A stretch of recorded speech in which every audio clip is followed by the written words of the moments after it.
நம்ம சமுதாயத்தில் இப்போவுமே பார்த்திங்கன்னா பொண்ணுங்களுக்கு தாங்க நிறைய அறிவுரை சொல்கிறாங்க. பசங்களுக்கு ஏன்னு தெரியல, ஒருத்தருமே அறிவுரை சொல்கிறதில்ல.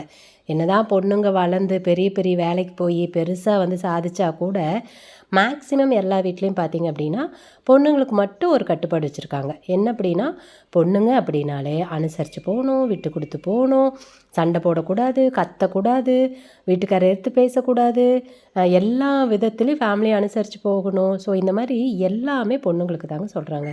ஏங்க பசங்களுக்கு சொல்கிறதில்ல? அப்போ பசங்கள்லாம் என்ன இது எல்லாத்தையும் கரெக்டாக ஃபாலோ பண்ணுறாங்களா என்ன? அப்போல்லாம் ஒன்றுமே இல்லைங்க.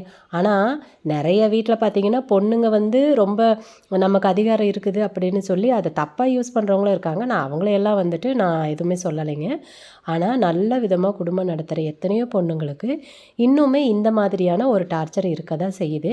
நான் என்ன கேட்குறேன்னா, அது ஏன் பொண்ணுங்க மட்டும் செய்யணும்? இப்படி நான் கேட்குறதுனால நான் அடங்காதவளோ இல்லை வீட்டை அனுசரித்து போகாதவளோ அப்படி கிடையாது.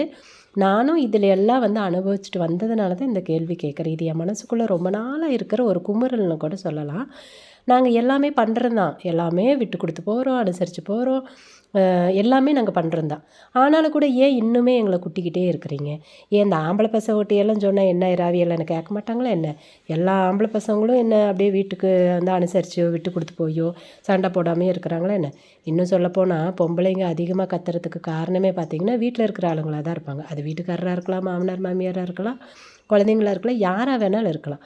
இன்னொன்று என்னென்னா, என்னதான் அமைதியாக இருந்தால் கூட விட்டு கொடுத்து போயிருந்தால் கூட ஏதாவது ஒரு சூழ்நிலையில் அவங்களோட அந்த விட்டு கொடுக்குற தன்மையவே ரொம்ப சோதிக்கிறப்ப தான் அவங்களையும் மீறி அவங்க கோவப்படுறாங்களே தவிர எல்லா பொண்ணுங்களும் எதுக்கெடுத்தாலும் கத்துறது கிடையாது. ஆனால் சொல்கிறது என்ன தெரியுமா? இந்த பொம்பளைங்களும் இப்படி தான் எப்போ பாரு கத்திகிட்டே இருக்காங்க அப்படின்னு ஒரு பொதுவான ஒரு கருத்து சொல்லிடுறீங்க. நீங்கள் எத்தனை வீட்டில் போய் பார்த்துருக்கீங்க பொம்பளைங்க மட்டும்தான் கத்துறாங்க அப்படின்னு? ஆம்பளைங்களும் ஈக்குவலாக தான் இருக்காங்க. என்னென்னா மேக்ஸிமம் ஆம்பளைங்க பண்ணுறது வெளியில் தெரியறதில்ல. அது ஏன்னு எனக்கும் தெரியலை.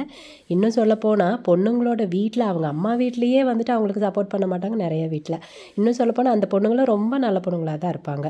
அவங்க வீட்டில் மட்டும்தான் இதெல்லாம் நடக்கும். கொஞ்சம் பிடிவாதமாக திமிராக இருக்கிற பொண்ணுங்க வீட்டிலலாம் ஒன்றுமே சொல்ல மாட்டாங்க. கேட்டால் அவள் சொன்னாலும் கேட்க மாட்டா, என்னத்தை பண்ணுறது அப்படின்ட்டு ஒரே வார்த்தையில் சொல்லிட்டு போயிடுவாங்க. ஆனால் இந்த மாதிரி நல்ல பொண்ணுங்களுக்கு தாங்க ஏதாவது ஒரு பிரச்சனைகள் அவங்கள குறை சொல்கிறது இருந்துக்கிட்டே இருக்குங்க. ஸோ எனக்கு என்னென்னா, இந்த பையனை பெற்ற அம்மாக்கெல்லாம் இருக்கீங்க பார்த்தீங்களா, கொஞ்சம் பையனுக்கு சொல்லி கொடுத்து வளங்க. கண்ணே குடும்பம்னா இப்படித்தான் இருக்கும், வரவளை அனுசரித்து போ, விட்டு கொடுத்து போ, வரவளை பாசமாக வச்சுக்கோ, இதெல்லாம் கொஞ்சம் பசங்களுக்கும் சொன்னால் கரெக்டாக இருக்கும்னு நான் நினைக்கிறேன். உங்களோட கருத்து என்னங்க?